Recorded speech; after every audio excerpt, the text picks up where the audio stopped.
సేవలో ఎదురైనా ఎన్నో సమస్యలలో నా బలమును చూచుకొని నిరాశ చెందితిని.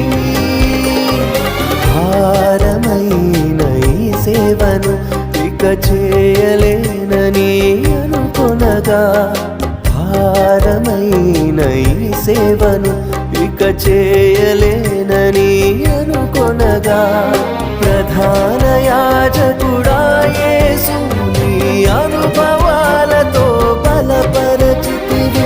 ప్రధాన యాజకుడా యేసు నీ అనుభవాలతో బలపరచితివి.